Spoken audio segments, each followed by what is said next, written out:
Welcome back to the Turtle Talk podcast. It is your host, Old Son. We have a great guest today. His name is Mr. Terrence Foy. He's the CEO of Inside Lacrosse. He's a total lax guy. He's been with Inside Lacrosse for a couple decades now, correct? Decade and a half, coming up on two.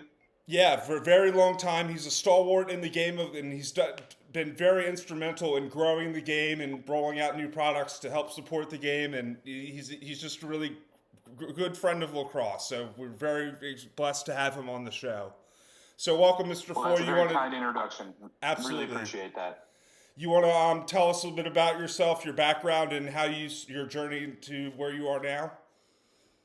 Yeah, absolutely. So I'm originally from Cleveland, Ohio. I grew up playing football and lacrosse. My brother got me into it. He was 8 years older than me, and I was the wall boy. I was the water boy and ball boy on his high school teams, and that was kind of when I fell in love with it. And then I went to Loyola College in Maryland, now Loyola University, Maryland, because apparently we upgraded or something. I don't know. Yeah. Yeah, and that was kind of where I got my professional footing. I kind of always felt like if I didn't know that Inside Lacrosse existed when I was in high school, but I had this idea that if it did, or something like it did, it was probably going to be in Baltimore, and that was one of the reasons that Loyola was so appealing to me. So got involved with the student newspaper there, didn't play, wasn't good enough. I would have been the sixth string goalie, I think, if I had walked on. Which basically means that you just get your thumb broken in practice. By Yeah, no shame in that. I'm in the same boat. Yeah. Yeah. So yeah, I was fortunate enough to sit next to the guy that hired me 4 years later at the very first Loyola Notre Dame game that I covered, or very first Loyola lacrosse game that I covered in the spring of 2004. So I guess to your point about 2 decades, yeah, we're getting pretty close. But yeah, then I started in the fall of 2007, and then have been there ever since. Kind of worked my way up through the editorial side of the business, and took over kind of running the whole show in 2015. So we're excited about this year. I think that there's a lot of kind of behind the scenes work that's been going on. I don't know how much of it the audience is going to feel and experience this spring as opposed to the spring of 24. A lot of stuff that we've got targeted is just a long duration build. We've rolled out a ton of new things. Yeah, each of the last 5 years. So we kind of felt like this year was a little bit of we needed to kind of maintain the status quo, continue to grow and build and develop our audience. But last year that I was really excited about, and I'm excited to see how it comes to fruition this year. And it's basically just daily fantasy for college lacrosse. Yeah. So tell us a little bit more about that. The daily fantasy for college lacrosse. Yeah. So basically, it's similar to the original days of DraftKings or FanDuel, where you were able to create an account. We would have as many different contests as we were able to create from the standpoint of our editorial bandwidth. Right now, it's free to play and there's no cash prizes. We do have designs on changing that in the future, but because there really hadn't been a widespread static scoring system for what a goal in lacrosse was worth, or what an assist or a save was worth, we developed that, and then we rolled out this platform last year, and we were pleased. We had more than 5,000 people participate in at least one contest, and about 57,000 contest entries over about 115 contests, men and women's, over the course of the spring. So we're pleased with that engagement. We want to continue to see it grow. We got to figure out a way to make it stakes. Which obviously cash is king, but there might be some other things that we can do in the meantime to try to develop that. But we're excited for what it means to for the sport, and really we think that our role in this thing is trying to help make more people become fans of lacrosse and make it easier to be a fan of lacrosse, and that's what we hope. One of the elements of this is that it makes it more fun to be a fan of lacrosse. Absolutely right, you nailed it. So tell us a little bit about another project you were working on.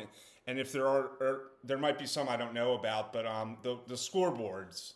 So you operate the only. I thought it was an interesting fact. You operate the only up-to-date scoreboard in the world for college lacrosse. Yeah. It's one of those things that I think it's pretty common for lacrosse and other sports of this size and stature that it's hard to justify ESPN or CBS or some of the other, kind of large platforms to really dedicate the amount of time and energy and attention to something like a college lacrosse scoreboard. And so as a result, it's created this opportunity for us to be the lone centralized score for men's and women's Division 1, 2, and 3. And, every game that has live stats that are being created in real time, we have the ability to ingest those stats and have it reflected on our scoreboard. So it includes the current score of the game as well as all the individual stats that have led to that point as well. So this will be the third year that we've had this in place. Being able to get that done for the second half of the 2021 season was a big part of what enabled us to do fantasy for the second half of the 22 season. Yeah. There are some additional features that I think we'll be able to roll out before the end of the year. But again, that really kind of falls into that umbrella of stuff that we've focused on for the 24 spring. Good stuff. So let's pivot to talk a little bit about on the field action. Let's talk about last year. Obviously, it was a great year to be a Maryland Terrapins fan. No question. I mean, historically great. I kind of considered it one of my challenges to figure out how good historically they had been over the course of the last 7 or 8 months since we saw action on the field. And where I come down is that they're certainly the best team, at least since the 2006 Virginia Cavaliers. But when you go back even farther, one of the things that I think is important in order to measure how dominant a team is you have to measure them against their peers that year. You can't measure them against other hypothetical teams. There's just you're never going to find a real response to that. But one of the things is that I believe that there have been either 11 or 12 undefeated national champions, and Maryland's margin of victory among those teams was sixth best. But then when you look at the types of teams that the 73 Cornell and some of the other groups that also accomplished this feat were beating, they weren't at the level of the schedule that Maryland played this year. So I think that there's a real justifiable argument for Maryland being the best team of all time, and we'll see what that means for the 23 campaign. All right, cool. So that's where we're going to pivot into the 2023 campaign. We'll talk a little bit about the Terrapins. Obviously, there was a lot of attrition, but when you're a program like the Maryland Terrapins, attrition isn't necessarily the worst thing in the world, because you have guys wanting to transfer in. You have guys who have been riding the pine for a few years, waiting for their chance. So tell us about some of the personnel, some players to watch out for Maryland this year. So I think it's important to understand what made Maryland so historically great last year was how evenly distributed and well distributed the burden was offensively. And I think that there's a lot of unknowns in terms of what this offense is going to look like. Certainly it starts with the transition to a new offensive coordinator as Jake Bernhardt takes over for Bobby Benson. Yeah. Bobby became the head coach at Providence. Jake returned to College Park after having been at Vermont for the last, I believe, 6 years under Chris Fleifs, another Maryland alum. So in addition to that, you obviously also graduated and saw the departure of Logan Wisnauskas, who won the Torton Award. To me, he was the best off-ball lacrosse player that has come through college lacrosse in a really long time, and it's remarkable that he was as impactful on that offense, given how little the ball was in his stick. Yeah. And then you saw the distribution of dodging responsibilities to, transfer from Villanova, grad transfer in Keegan Khan, transfer from Cornell and Jonathan Donville, who was the number 1 pick in the NLL draft, and then a midfielder in Anthony DeMeo, who certainly, kind of lit on fire in the NCAA tournament. And those 3 guys were really the primary initiators to complement Wisnauskas, whose ability to shoot and move the ball was second to none.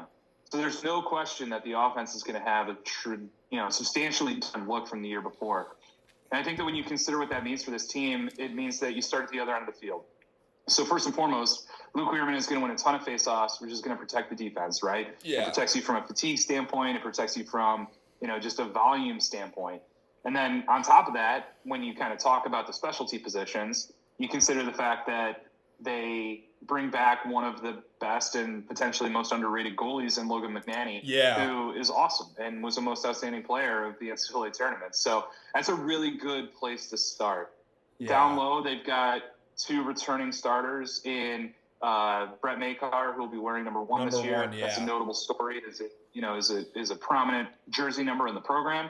And then Ajax Zapatello, who, if it weren't for Luke Weirman, would have been the most improved player in college lacrosse last year. And his emergence as a top-tier cover defender in my opinion, the third best defensive player in the country, was remarkable. And so you've got, two lockdown guys, which ultimately, puts you in a position where opponents' offenses are looking to dodge with their third best attackman. It's never a position teams want to be in. And then an equivalent, similar to that, John Gephardt is, I don't want to say I don't want to use the word most underrated too frequently, but definitely one of the more underrated long stick middies. So really the only question comes down to the short stick D midi unit. And you saw Bubba Fairman move from offense to defense last year and run alongside Roman Pugliese. Alex Smith was hurt at the beginning of the season, the former Hartford transfer, the son of the NFLPA executive director, DeMaurice Smith, but he came back and contributed late.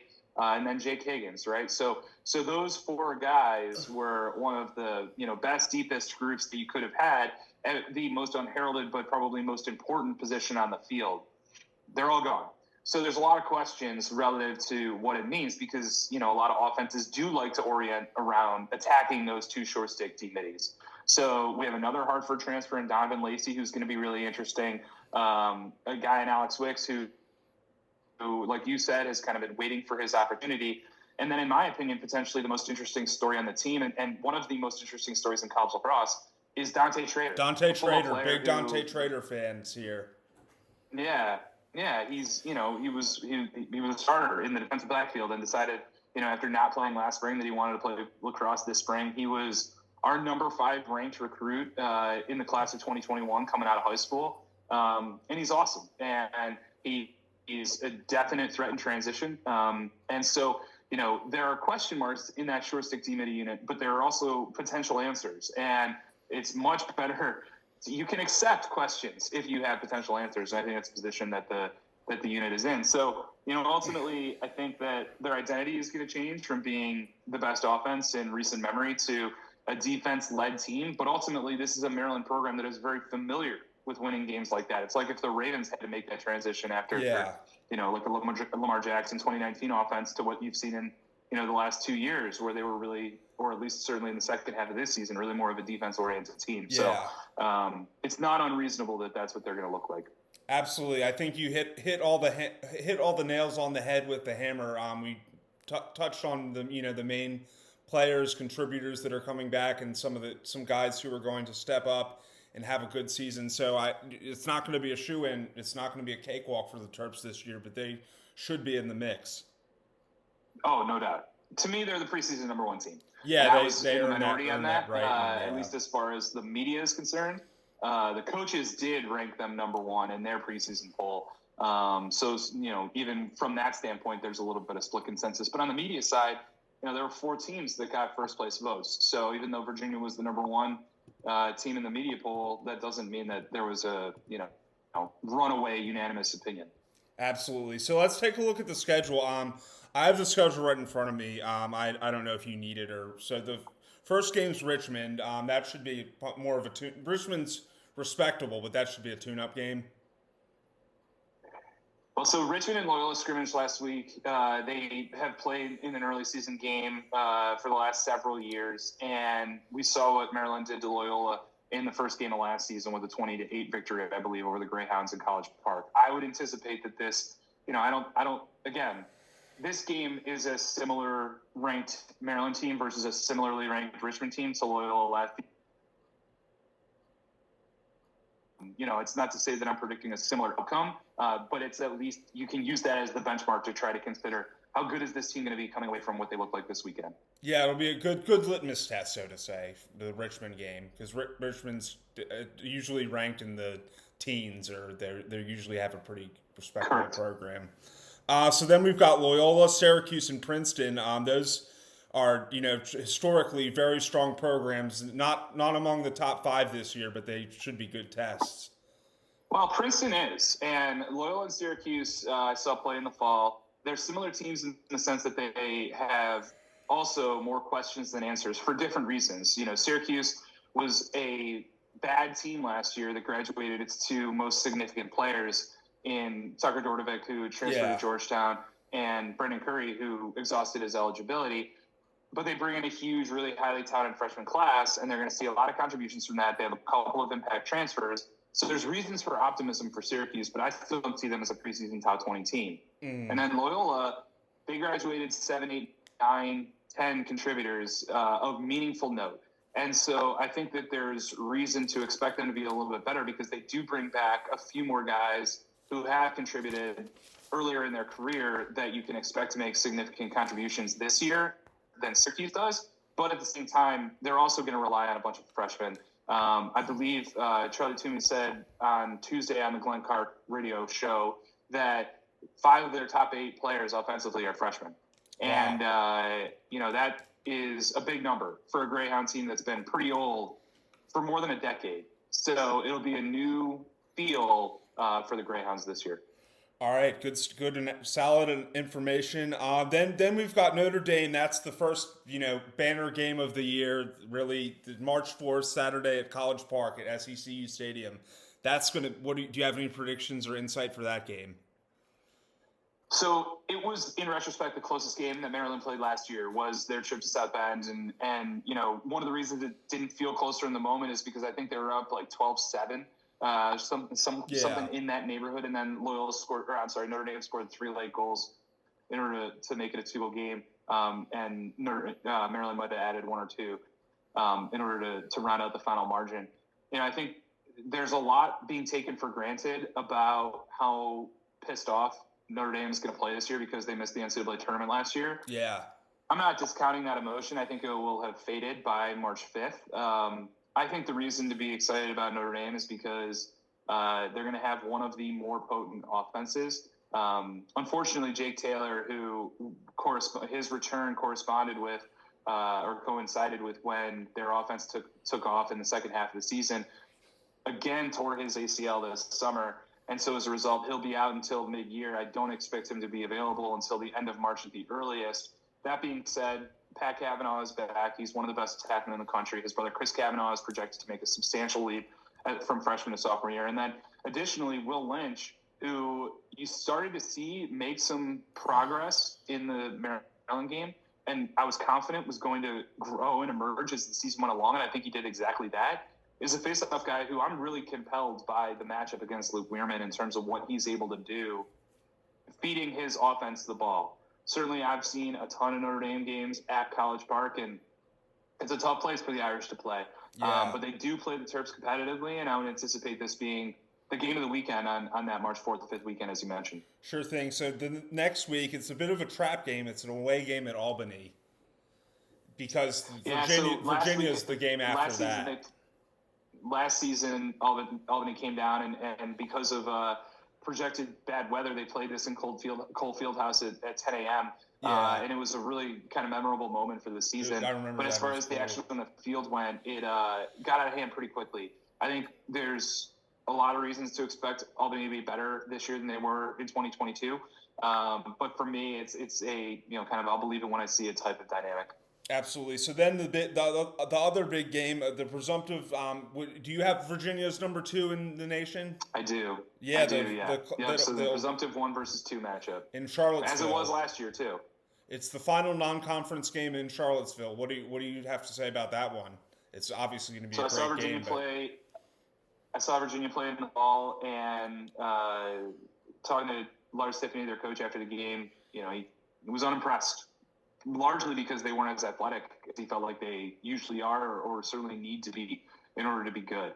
They were playing without a ton of starters. Their entire close defense was not playing.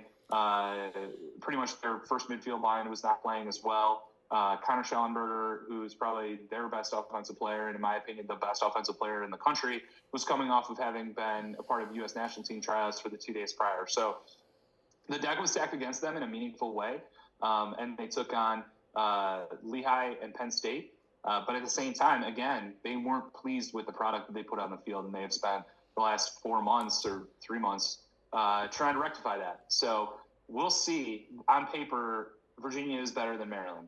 But I didn't rank Maryland number 1 in the preseason simply because they won the championship.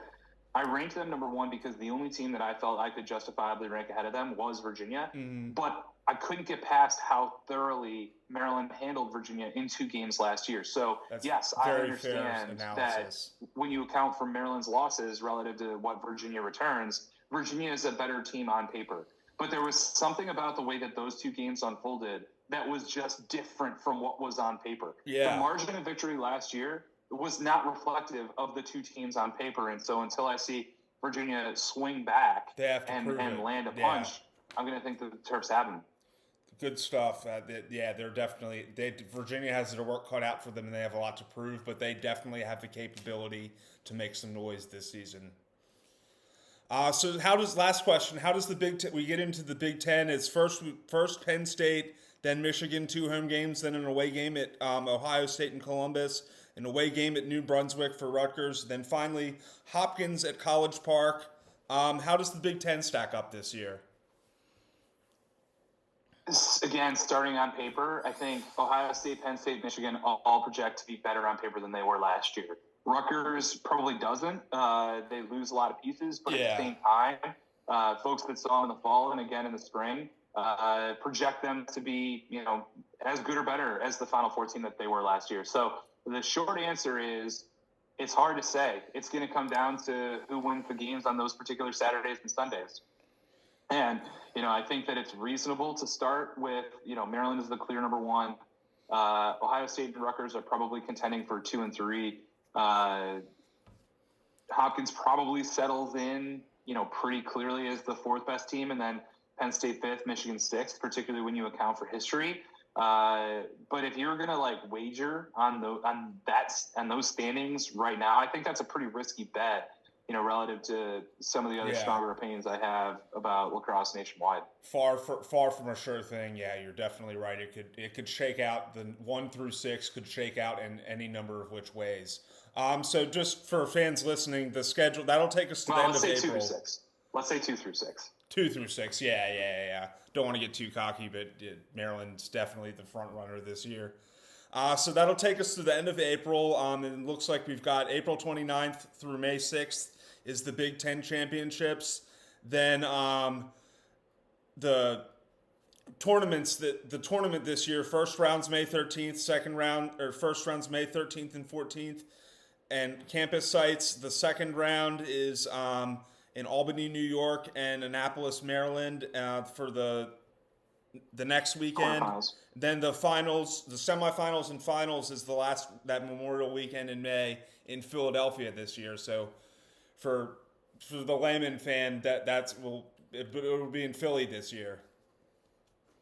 Yeah, and that's much better. I each of the last 2 years did the day trip, drive up and back on Saturday in order to go to the semifinals. And this year, the 22 semifinals were extended because of a long thunderstorm, which made my day even longer. Yeah. Did that in order to be able to be present for the women's championships, which were in Baltimore. So the women's championships are in Cary, North Carolina this year. So that's a little bit unfortunate from the standpoint of how successful they had been at Homewood for the last several years, but specifically the last 2 years for sure, as they were sold out the whole time. But yeah, being back in Philly is certainly going to be a treat for Baltimore, D.C., Maryland-based fans in terms of their ability to get up and back same day. For sure.